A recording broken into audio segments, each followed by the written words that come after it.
Hi folks, this is Learn Software Architecture channel, and once in a month we will have interviews with IT gurus.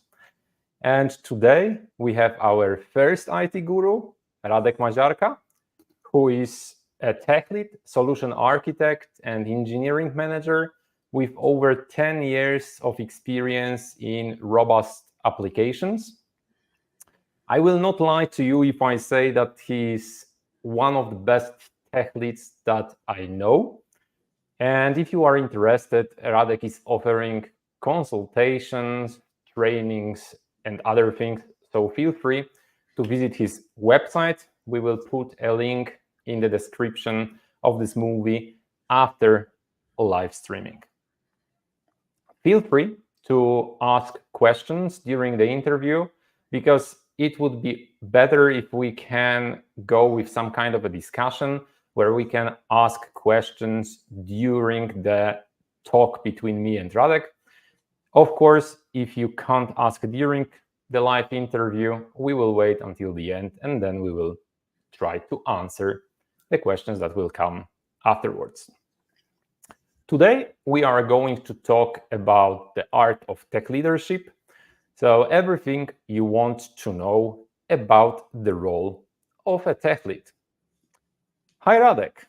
Hi, thanks, Maciej, for the introduction. It's great to be here with you today.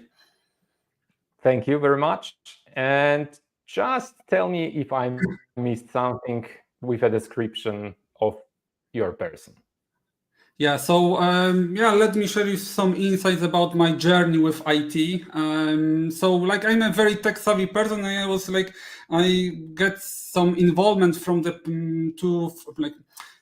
from the PCs from the early days. Like I got my first Amiga when I was about 7 years old, and I instead of just playing games, I went straight to the file operational system, to the file system, and try to break some things. And after a while, after a week or so, it got broken. But it told me there is something beneath, something under the surface here, and it told me that I should pursue that journey into understanding what is going on there.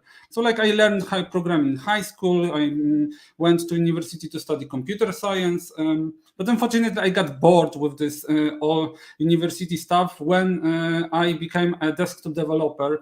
So I finished the studies earlier, and I became a web desktop developer, then web developer. Then I jumped into the bandwagon of the cloud movement, because cloud back then was a hype. So I also wanted to be a part of that.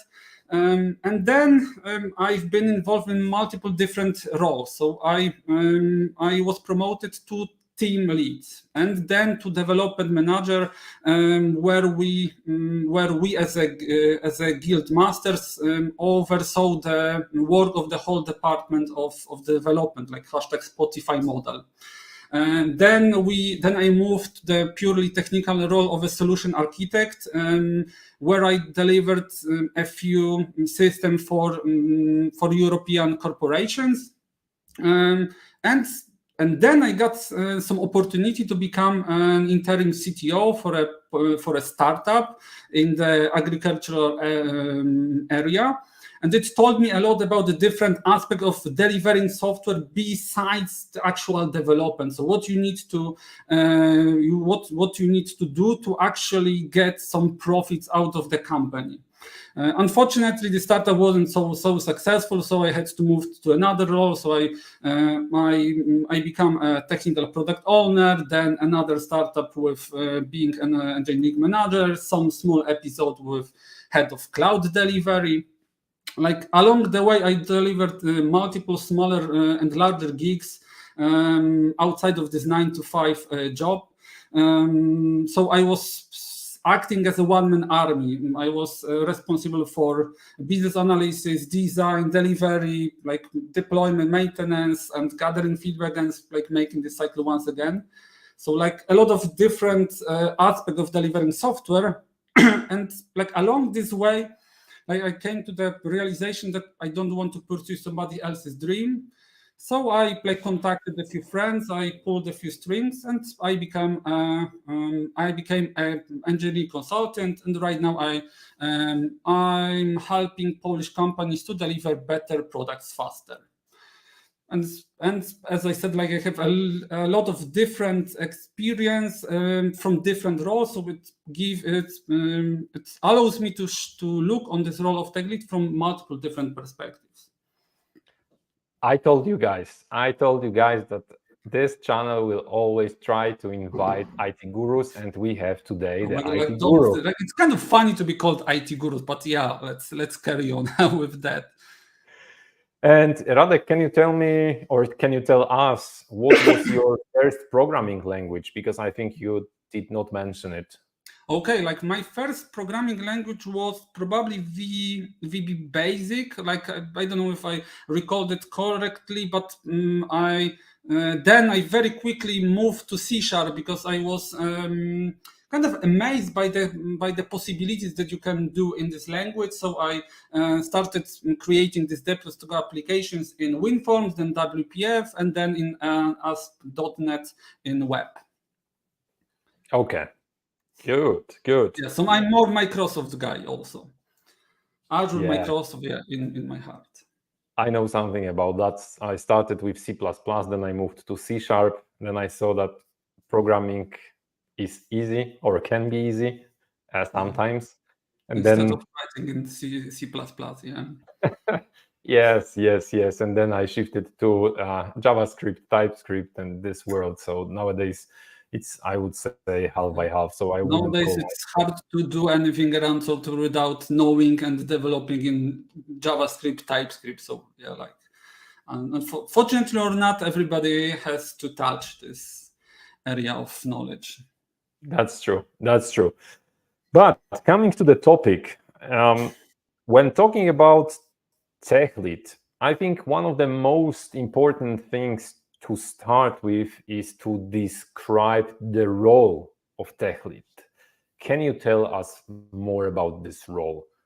Yeah, I will jump into this topic in a second, but first I think that it's worth establishing the definition and the difference between the role of a tech lead and the tech leader, technical leader, and a leader itself. My reasoning behind that is that the role of a tech leader and the leader is semantically a different thing, a different term. Like you can perceive them as they are like laying on a different level.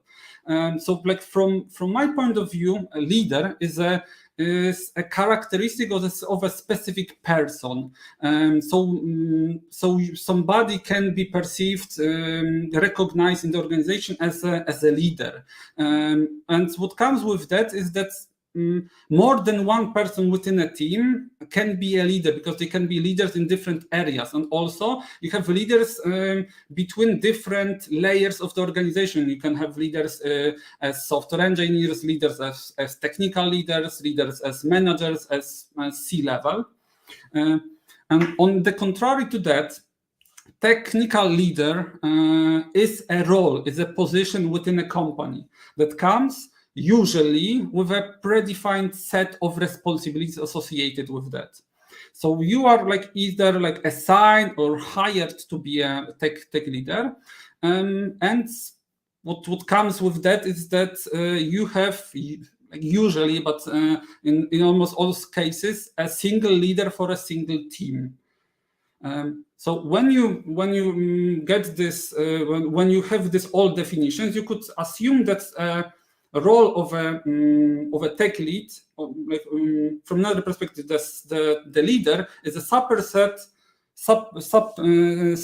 of a tech leader. So all tech leaders should be leaders, but not all but not all leaders are technical leaders, because not all persons who are perceived as leaders have this specific role in the organization. Okay. Yeah, I can agree with you with that. So for all these years, I saw that this clear definition of tech lead role is almost impossible. So I remember that I was once acting as a tech lead, software architect, and integration expert. It was one role, funny thing, it was called like tech lead, but still there were so many different responsibilities that were in this role. And on the other hand, there was a time when I was just acting as a tech lead, and it was more or less like being a tech lead in a development team and not going outside of it. So no integrations, architecture was of course done by entire the role of a tech lead is very different. It is like adapted from a perspective of a business environment, from the people that you have in the particular organization.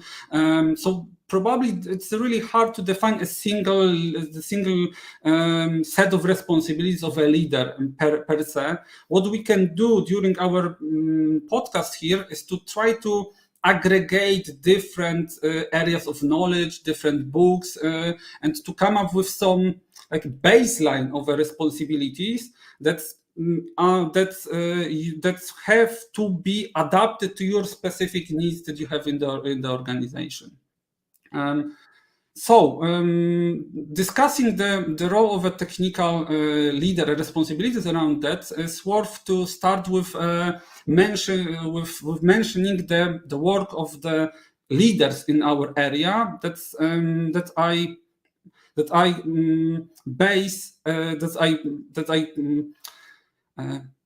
worth starting with the materials, with the recognition of people who made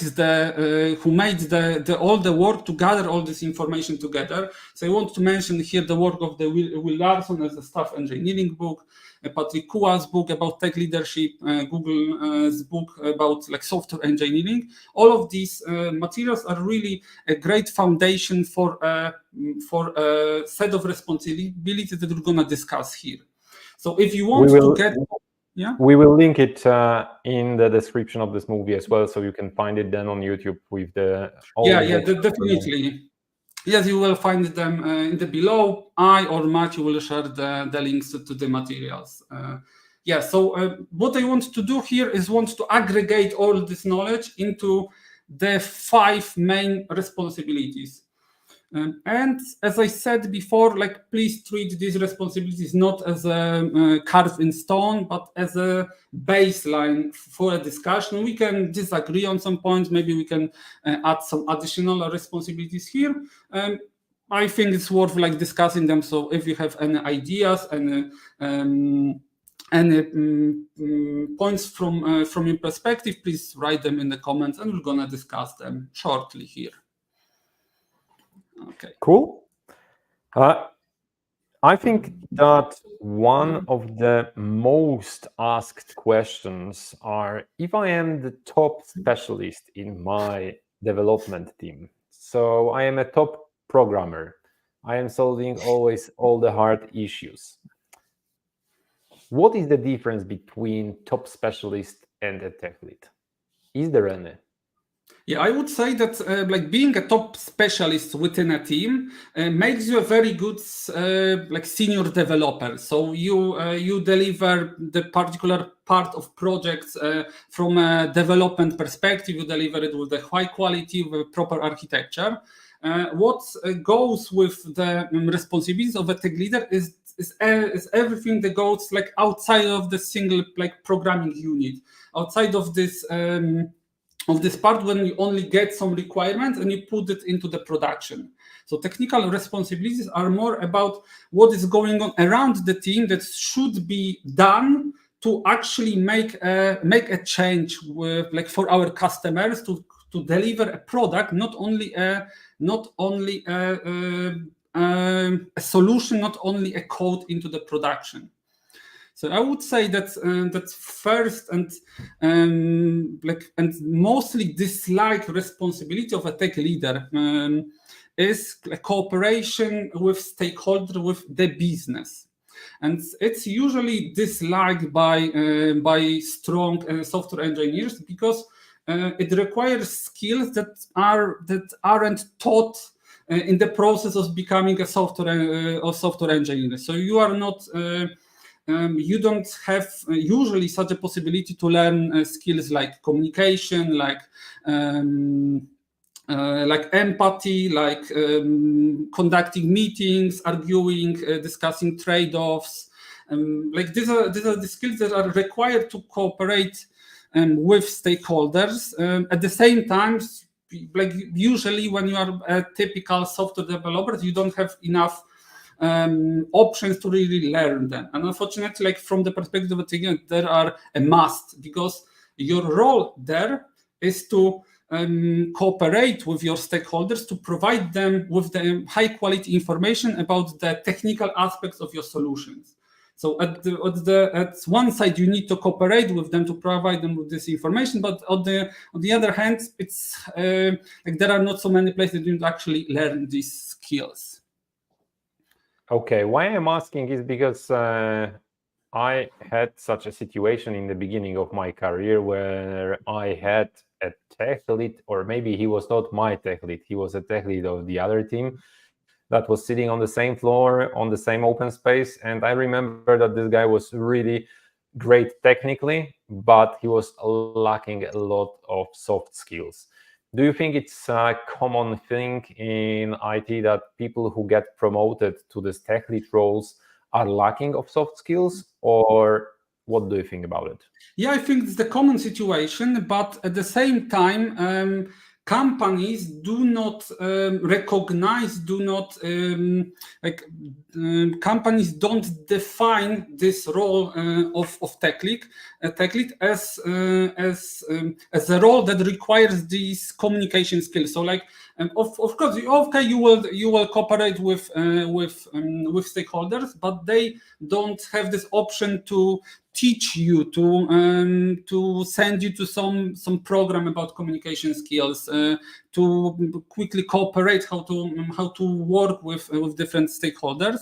And unfortunately, at some point you require the skills to manage these stakeholders, to cooperate with them effectively. I think that's like the first point that we can like do here, besides actively engaging with stakeholders, is to read materials and books that are like connected to cooperation with stakeholders from the perspective of developer. The great book is about that is Empowered by Merti Kaigan, that describes the role of a technical leader, let's call them technical leaders, from a perspective of from the business perspective. In that way, you will learn what are the different like the bits of responsibility that are associated with cooperating with stakeholders. Because from the perspective of a tech lead, you really need, like there is a need to have somebody in front of our team to discuss different aspects of the solution on a business level. At the same time, there is hardly any option to learn these skills in organizations. Okay, yeah, that's true. This is my observation as well. What I am thinking of is, let's say, you described a bit this role, and you maybe have a possibility to become a tech lead in your organization, but you really don't want. But on the other hand, you are already a senior software engineer who deals with code for many, many years, but you don't feel well if you think about the role of tech lead. What other alternatives do you have? I would start first with describing whether the role of a tech lead is connected with managing people or not, because I think that we can go like in two different ways here. So in some organizations, tech lead is also associated with being a supervisor of the people that you have within the team. So you conduct one-to-one meetings, you discuss the performance of your people, you give them feedback, like etc. And in this scenario, you are sometimes called as team lead, as a tech lead manager, as delivery manager, like depending on the situation in your company.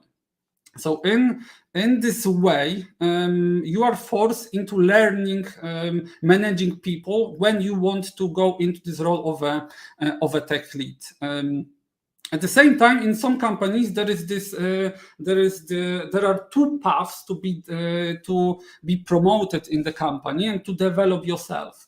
So one path is associated with managing people, and you become engineering manager. So you are responsible for the delivery, for the organization of work, for managing people. At the same time, there is a path of individual contributor where you are responsible for the initiatives across teams, helping, navigating different projects that you have across the divisions of the company to act as a thought leader in the company. And this path is called individual contributor path, because you don't manage people there. You act as an individual contributor, and you don't have people to supervise. So this path could be more like valuable for people who are not into actual managing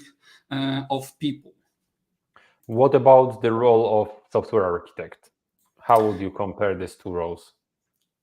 Okay, so like that is like interesting bite to mention here about the role of the software architect. I would say that nowadays in the product in the technology-based product companies, there is no role of a software architect per se, because we want to empower teams to actually make architectural decisions. Because of that, this role of a tech lead is actually translated into a role of a tech lead, of a senior engineer within a team. And outside the team, you have people who are not like pushing some designs from this so-called ivory tower, but rather work across the teams to make sure that that teams comes into the common direction. And that's why in most like these popular companies like Microsoft, like AWS, like Airbnb, etc., you have roles like staff engineer, like principal engineer, but not software architect, because making architecture decisions is assigned within teams.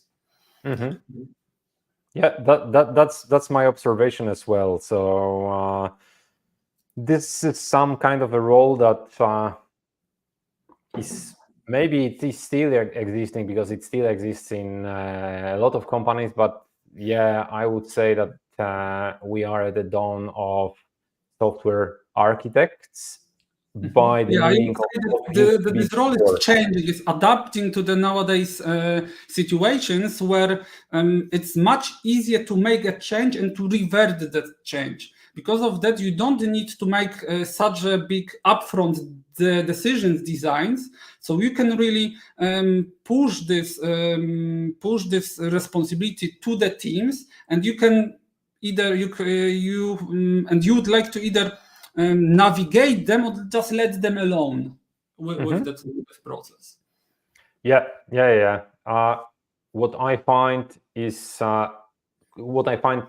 something cool is that you can, as software architect, and you should always have this hands dirty with your code, with your team, together work on this architecture. Of course, you have some expertise in software architecture, so you can help your team, you can support, you can maybe not point to a direction, but show a path which we can follow, validate it with the entire team and so on.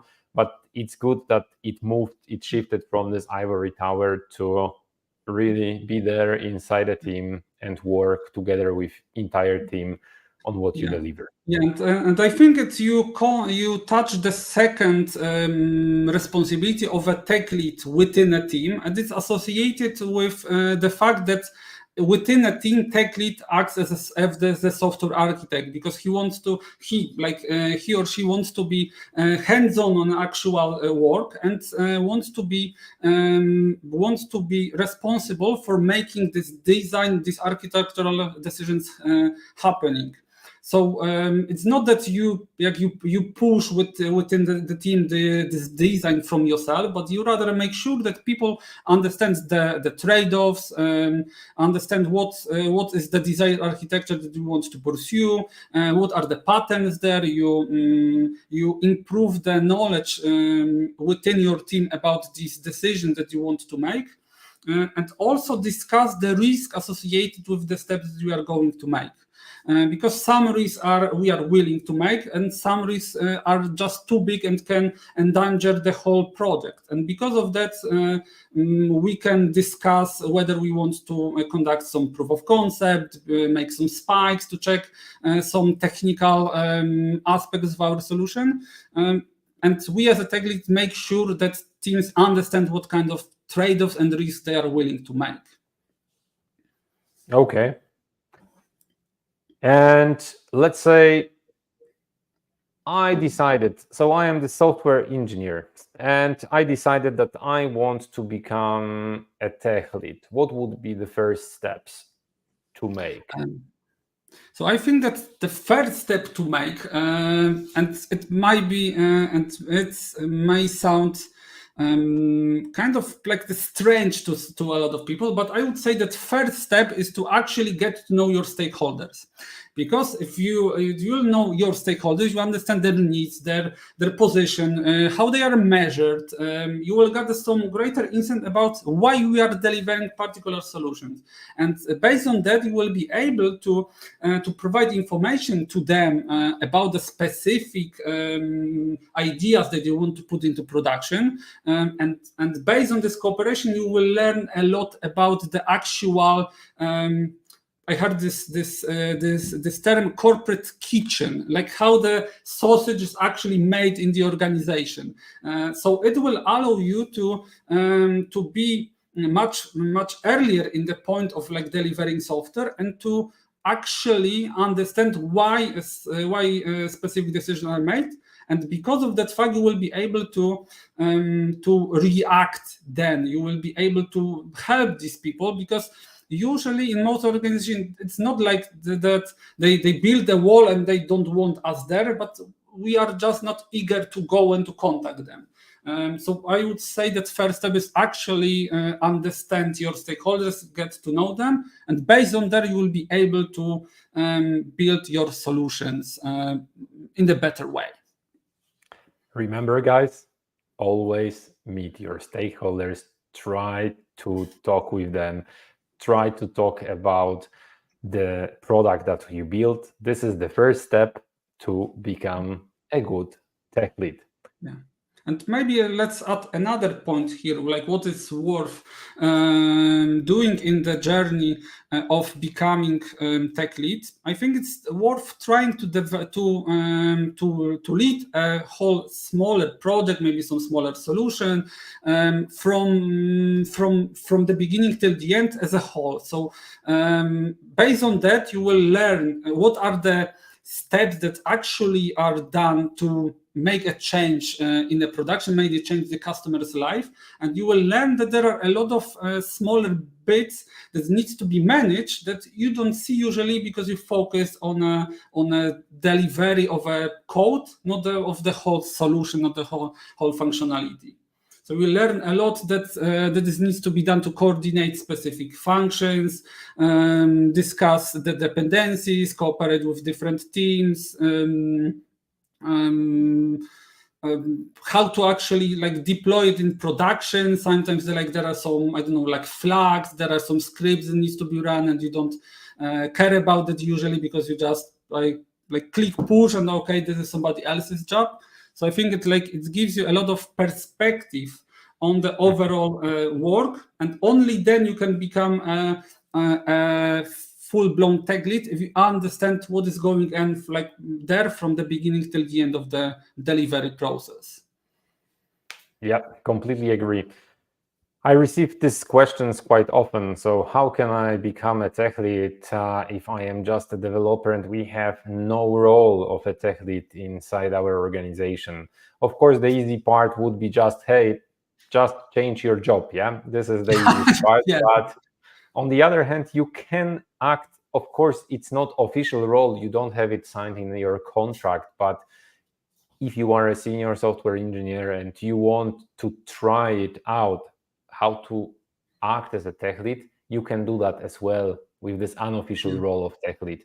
And quite often it's really natural one. So sometimes people are afraid that what our team will say, what my team will say if I become their tech lead. And usually there is nothing to be scared of, because this team is already treating you as a tech lead, and just becoming an official one won't change anything. They will still respect you. They will still find it useful to work with you and fun to work with you and so on. So this is something that you can try out as a software engineer. Yeah. Yeah, I couldn't agree more with you, Maciej. Here, I think that the best option to start there is to making these small leap jumps to actually become this person at some point without having this strong assignment of overall tech lead. What is really interesting is sometimes this role will grow from the organization, from the bottom up. That you will have specific people that will, for example, lead specific projects, but from the delivery perspective, we're going to mention it in a second. And because of that, the company will recognize that we need this role, and this role will happen, but it will come from you, from people like you, who will be recognized as leaders, as technical leaders, without the strong assignment from the organization itself. Did it happen to you? Not in my case, because in my company where I was promoted to team lead, this role of a team lead was already defined, and I would say that it's I was kind of lucky to be in a company where first the role, it was clearly defined, but also there was a whole path how to become a team lead. So there was a series of training. There was this mastermind program that helped people become team leads. There was some smaller assignments at first to be a leader of a smaller team, to actually learn on the job. A lot of people don't have this opportunity, but it's not the... but in such situations, you don't need to be afraid that it's not going to happen, but it requires some effort from you to actually start doing it without being assigned to the actual role itself. Okay, so now the question: entering new company as a tech lead, so you are coming to a new company versus you are promoted to tech lead in existing company. Is there an easier way to handle it, or both ways have its... I would say that it's always easier to be promoted within the company than change a role and to become a tech lead in another company. And my thoughts behind that are that from the perspective of a person who is a recruiter, from a hiring manager, when you see somebody who is who sends a CV to a position of a team lead, tech lead, and they don't have this this role within their experience, there are multiple situations where you would be just very quickly crossed out because okay, they don't have this opportunity, so just remove them from the from our list of candidates. So I would say that it's much easier to be promoted within the company and even to be recognized as a tech lead without the actual title. It's still okay to be such a person in the organization, to learn how to design solutions, to lead the delivery process, maintain the quality, and then try to apply to a different company rather than just apply without this knowledge. Mm-hmm. We received first question, Radek. So this is some LinkedIn user who is asking if we can introduce some references like books. Yes, yes, we will. We described it in the beginning. We talked about it, and we will put it into the description of a YouTube video. And maybe if we have some time, I can take it and put it as well here on LinkedIn. What is this book? Yeah, but if I have 1 second to just share something, start with this book, Staff Engineer from Will Larson. I think it's the best introductory book in this topic. And later on, you can move to the two different ones that we'll discuss and will provide below the video. Okay. I just added first link that I was able to find. So here it is. Probably it's too long because it's divided into 2 parts. But yes, mentioned we will. Like there are a lot of additional stuff that you can dive into, but I would say that this, like, there is a difference between reading about specific patterns, specific actions, mental models in books, and actually know how to apply them. So, like, even if you read all of the books that we will share here, it's still only the beginning, because then you will have an actual project to lead about what and different people within your team. Never you will have a best team, a best opportunity. So there are always some fallbacks. There are always some problems along the way, and unfortunately you just need to start the journey. There is another input from Pavel that there are many books already on the screen, so maybe a session going through them.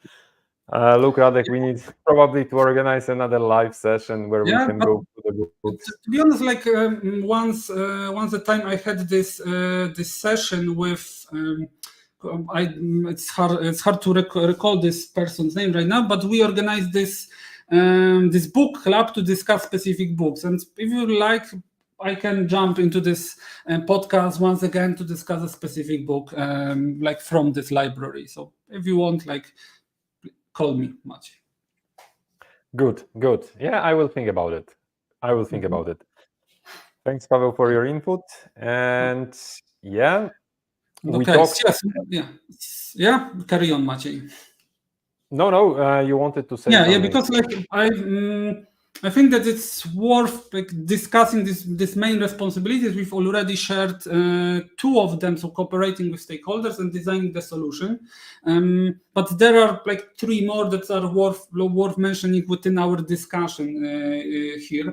And the third is associated with the fact that it's not only to have some idea to have in production, but also we need to develop it, deliver it into this production. And what is the role of a tech lead also is that they act as a delivery lead. So they also cooperate the team to actually deliver this idea into the production. And what comes with that is that you not only manage the specific team, but you also manage all the dependencies across the team. So sometimes there is work required from another team, another product team. Sometimes you need to contact marketing team, translation team, some configuration people, SRE from the infrastructure perspective. So all these things are needed to actually deliver something into the production. And if we work as a typical software engineer, we just click like deploy, and that's all. But then there are a lot of work that needs to be done to actually run it, actually start in the production. And as a tech lead, you need to understand that, and you want to avoid such a situation when, like, you delivered something, but you need 1 month additional work to actually run it into our production, because without that you delivered something, but it doesn't provide any value. And I would say that it's a failure, because, like, you deliver something, but it doesn't provide value. So, like, from the product perspective, the failure even though from the delivery, from the software perspective, it's a success. And tech lead is responsible for the whole process and needs to oversee it as a whole. Okay, so do I need to be the best programmer in my team to become a good tech lead? Yeah, it's an interesting question. I would say that you don't need to be a best, because like it's really hard to describe what the best really is. Radek, the guy that everyone goes always to and asks this tough questions and, hey, do you have a minute? Do you have 5 minutes for me? And so on and so on. So this is this guy. I don't want to call him a silo, but he acts as a silo. Okay, I get it. Always as a fallback in all the situations, hard situations. He's a fallback. But I mean, from the programming perspective. It depends on what kind of fallback it is. Do these people call him or her because they have the technical questions, or do they have all the questions around the software product that we're trying to deliver? Technical ones. Because if you have a technical ones, as we discussed here, the role of a tech lead is associated with additional areas that needs to be handled to actually deliver the product. So if you want to be a tech lead, you don't need to be a strongest person from a technical perspective. It's worth having a one strong area to be focused on, for example, like back and front end, some database perspective. But then you need to have like the broad knowledge of the whole product area that you deliver, and you don't need to be an expert in every of those of these fields, but you need have such an understanding that will be fluent to discuss these topics in various roles in the organization. So with stakeholders, but also with product owners, with people from UX, from quality assurance, from infrastructure perspective, and this point of view shows you that the role of a tech lead is not strictly associated with the excellence in the technical area, but in the whole product area. So like it's kind of like the system of work. You don't need to be expert in the single field, but all of these fields connected together build something much greater. And because of that, you don't need to be an expert in each field, but what comes after combining them, it's kind of higher than all of those smaller bits alone. Why I'm asking it is because I always feel best when I have greater developers in my team, better developers than me. And this is something like relief that you have these people there and you can always base on those inputs that they give, on the challenges that they are making, and so on and so on. So this is great. This is personally for me, this is one of the most important things. And then I can jump for a second here. That I think it's an anti-pattern to perceive people who are better than you in a specific area as a threat, as opponents. Rather, you should treat them as your like safety net, as a people who you can rely on to actually deliver better products. So, like you should cooperate with them to share knowledge, but some specialization is needed within the team. You won't have a sound knowledge on every area because it's like almost impossible. So you should like treat these people who are like better in this technical aspect and specific aspects of the living solution as your friends or your teammates who will let you be a better tech lead as a whole within the team. I really like the term that you used, safety net, because first thing that I thought about was something that I can't probably say because my episode might be filtered because I was thinking about something that starts with A, and in general it's something saver, not a safety net. But yeah, I really like the term that you used, Radek. Good. And from the perspective of the knowledge of the tech lead, because we talked that it has to be a combination of technical skills, of soft skills, of product knowledge and like processes. organizational, process-oriented one. But do I need to have an answer to everything? Is it truth or myth? Like I think like it's worth like having this answer, but of course like you are not able to answer all of these questions, and because of the fact that you are not competent in all areas as an expert. So like from the perspective of a tech lead, it's okay not to know, but it's a very bad trait to boast like knowing this knowledge, that you like fear that people will perceive as a person who don't know, and you will try to come up with some examples, some answers based on like just made up these answers. So like from the perspective of an effective team, like there should be this psychological safety that you can say loudly that you don't know something, and people will help you achieving this knowledge, will support you in like delivering specific part of the solution. So without this psychological safety, you, but also different people within your team will try to will be working in a way that will spend too much time on gathering this knowledge, contact people like outside of your team, not only to show that they don't know something, and like it's okay to not know something, especially within the team that you cooperate very deeply. Yeah, absolutely. And if you think about skills or the attitude, how can I make sure that I become an effective leader, that my team will trust me?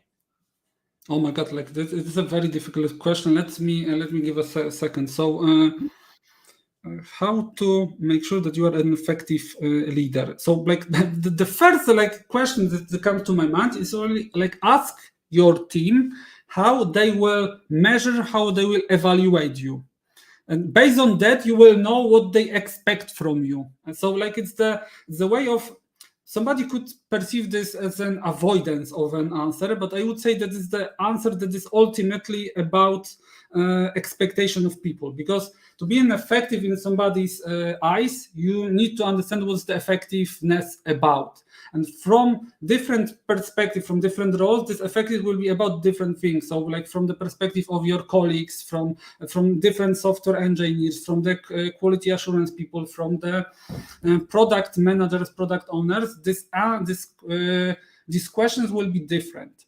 And I can come up with some ideas here, but my foremost advice here is ask your team how would they measure you in this position. So the worst thing that you can do is not to ask questions. Yes, because in that situation you will optimize for like doing things that wouldn't be so like important, effective from a perspective of a team. So for example, you would focus so much on an architectural bit, on trade-offs, patterns, etc., and your team would require some guidance over delivery, over like solving bugs, and you would leave them alone because you would think that okay, design and architecture is the most important thing, right, from my perspective. Yeah, I remember that I had such situations where junior developers were coming and they were just saying, hey, it would be great if we can do it that way or so. And I remember that from perspective of a junior developer when I used to be one years ago. And I remember what was the input from tech lead at that moment. And it was like, hey, man, shut up and do your thing, do your stuff. Great advice. Exactly. And I remember that at that point in time, I thought, no, I don't want to be a such kind of a tech lead. So for me, it doesn't matter if it will be an input from a junior, from the intern, from senior, from other tech leads. It doesn't matter. The input really counts. Yeah, this input, these questions really matter, and like by asking this question, you understand that like from a role of from different roles, you would have different expectations. Like from a role of a junior developers, probably you will have questions about sharing some knowledge, sharing some mental models, how you make specific decisions, how you value specific trade-offs. From a work of a senior developers, probably they would need some more structured help, or they don't even like require help. They require some mentoring or some coaching, so asking better questions, because they know how to do their work, but they sometimes have some doubt. So they would really need somebody to act as a rubber duck here. Yeah, so like to just discuss some ideas. From a perspective of a product owner, probably you are responsible for the delivery and for the quality. So they expect from you to manage the delivery and to deliver the product that is maintainable and it's contains the quality attributes that are like described by stakeholders. Like from this. From the quality assurance people, probably some different questions. From user experience people would be a completely different story, because, for example, they would like to not to have so many changes in the UI layer, because like it generates them too much rework. Yeah, so we could ask them, okay, so how to manage team to cooperate deeper to and not to create such a rework, like from our perspective, from their perspective. So like asking, starting with these expectations, things are crucial to really define an effective tech lead within the organization. Yeah, nice input, Radek. Very nice input. I really like it. Yeah. Yeah, now me too. Like to be honest, like I just came up with that. Like, yeah, like it's kind of funny that like sometimes you don't have a straight answer, but you just like you are thinking about some area, some topic, and you just create something on the fly, and then say like, wow, like it's really interesting. I should write it down. Yeah, so like I think that maybe I should write it down as well after this episode. Yeah. Yeah, maybe you will as well write down something else, but yeah, you need to run some AI to create transcription from this video, so like, it will be much easier to like just go through it. Yeah. Hey, StreamYard, have you heard it? Yeah, sure. But what I want to ask you as well is some kind of rule or citation quote that I try always to follow, and this is about that the leader eats last, and that's like you wait with your work, you wait with your inputs, your wishes, and so on until everyone else in team is satisfied. Now my question is, what do you think about such a rule? Do you like it, or do you see some trade-offs?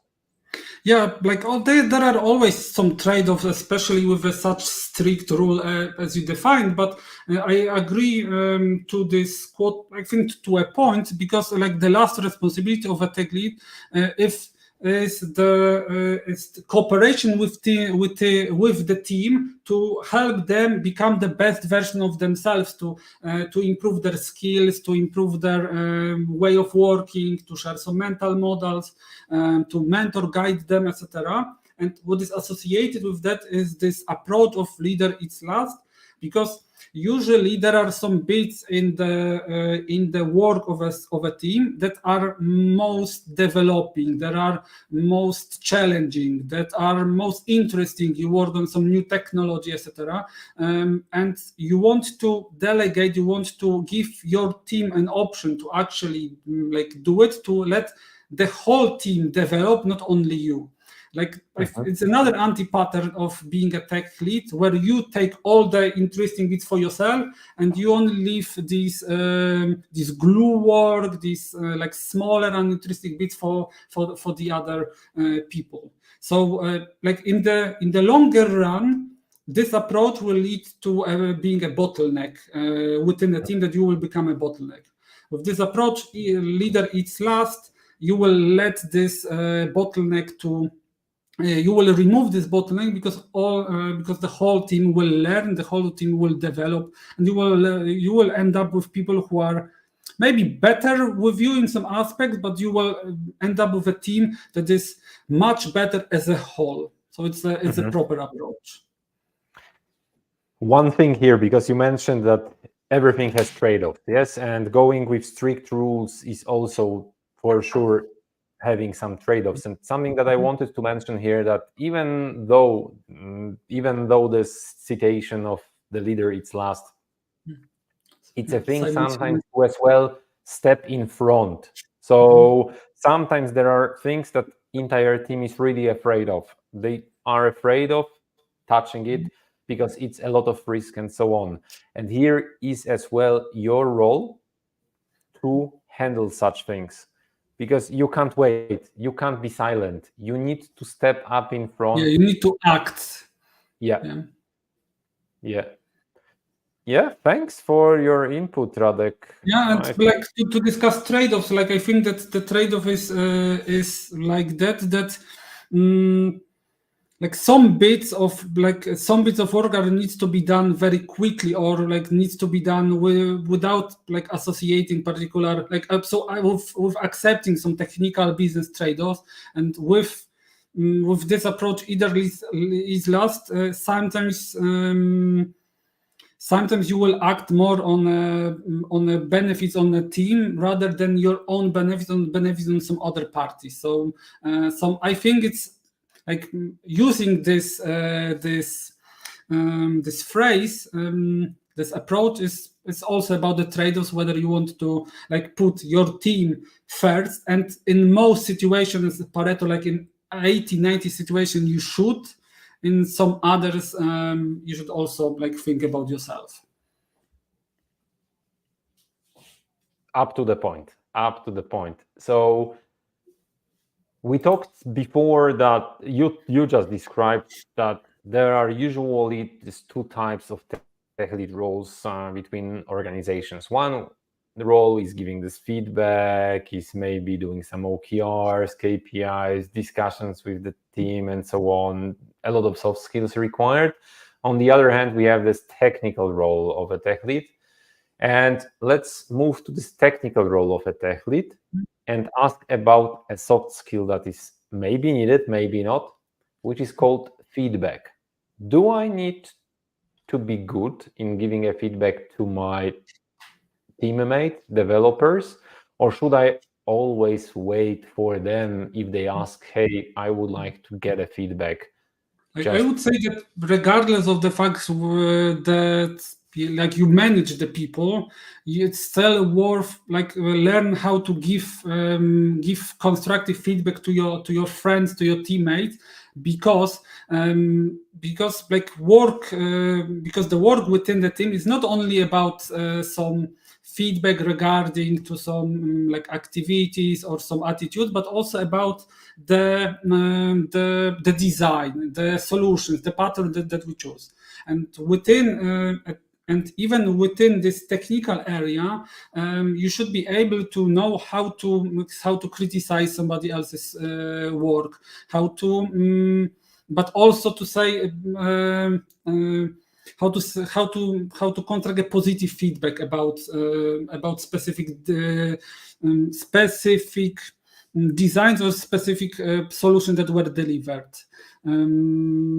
So like I think it's not strictly connected to managing people, but all leaders would benefit a lot from learning how to give a constructive feedback. A lot of different things, we talked about the soft skills, we talked about technical things. Now you said that it is worth for every leader to just have such skills like giving a feedback and so on. Yeah. And I think this would be one of the most important questions, or maybe the most important question of today's Maybe I'll interview. write it down. Okay, yeah, like carry on. How to stay up to date with all this stuff as a tech lead, because we have a lot of roles combined in this tech lead role. So probably your 8 hours during a day, they are full of work. So now, how to stay up to date as a technical lead? Okay, so first thing that I could recommend here is to have a recommendation net. So, for example, you should be very deliberate in what you follow, what you read. So, for example, I can recommend you the newsletter of Oskar Dudzic about architecture weekly, probably something like that. But it's only an example. But it's a very high quality material that we can very quickly go through and to get some insights, some news about the current trends, etc. So I would say that we should be very deliberate about what we read, what we follow, to avoid all this clutter around. So it's the first advice, and the second would be connected to that. It's about managing your time properly to have this time to go deeply into specific like materials, books, etc. Not to be distracted by all the Slack messages, etc. So, for example, from my perspective, I organized weekly or bi-weekly, I spend 1 hour or 2 hours to go through all materials that came to my list without any distraction. So I close Slack, Outlook, I turn off my mobile phone, and I just read, analyze, gather all this knowledge.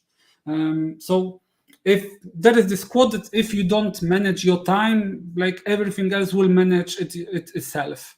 So like you need to be very strict about like what you allow to be done within your day, and sometimes you need time for yourself, but nobody will do it like for you. Like you need to be very strict about, okay, for this hour I don't allow any distraction. I'm just reading that.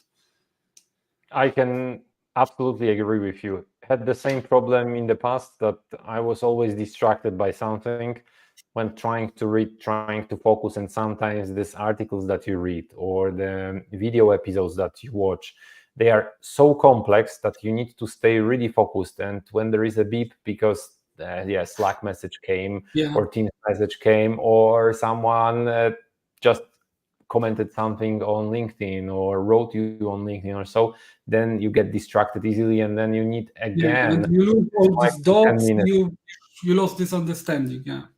Yeah, absolutely agree. Yeah, and it's like maybe one last bit here. I think it's like worth having this habit of like getting through material at some point of the day. For example, me, I read a lot, but I have this habit of reading before going to sleep. So it helps me, with falling asleep, but at the same time, I really go through a lot of materials because of that. So I spend about 15-20 minutes before like falling asleep. And because of that, I read like I read all of these books because of that, because I have very specific point of day where I read. Yeah, and I think to our listeners, if you would like to do something similar, you don't need to start with this 15 minutes like Radek does, or 20 or half an hour. You can just start with 5 minutes. Just start with the Atomic Habit. Yeah. Probably somewhere here also there is this book. Yes, I strongly recommend, when you have problems with introducing a new habit to your life, the book Atomic Habits is a great lecture to start with. Yes. But there is this hole here, but that you need to read a book to know how to read a book. So like there is this loop, vicious circle there, and like let's continue. But yes, still it's possible. And yeah, one of the learning materials, because you mentioned that you can join some newsletter like Architecture Weekly that you mentioned from Oscar, or you can even go to Learn Software Architecture channel or a Discord channel where we are discussing all these topics around software architecture. And there are as well topics around being a tech lead, tech leadership, and so on. Yeah. And yeah, I strongly recommend joining Maciej's channel because he's an expert in the software architecture and you can learn a lot from him. oh no, I don't know what I should say right now, but thanks Radek for your kind words. And The thanks. same that you said early in the beginning that I'm IT guru. I also didn't know what to say. So yeah. you are Yes. an We IT started a guru. little at the beginning. So yeah. Yeah, and I would like to thank you, Radek, for today's interview. It was a pleasure to have you here. You were the first guest, and you can imagine being a first guest in some kind of channel or program. It's something really cool, I think. And It was kind of like the very engaging option to be here. So thanks for that. And hopefully I will jump in with another episode with some book to describe and to discuss. we can take as well as part of my books, but I don't think that I have some English materials on being tech leaders. I think I have some books which are by Polish authors, but yeah, we can maybe link it as well. So one more time, thank you, Radek. Again, it was a pleasure. And guys, the next live interview will be held in April. I don't want to spoil the guest.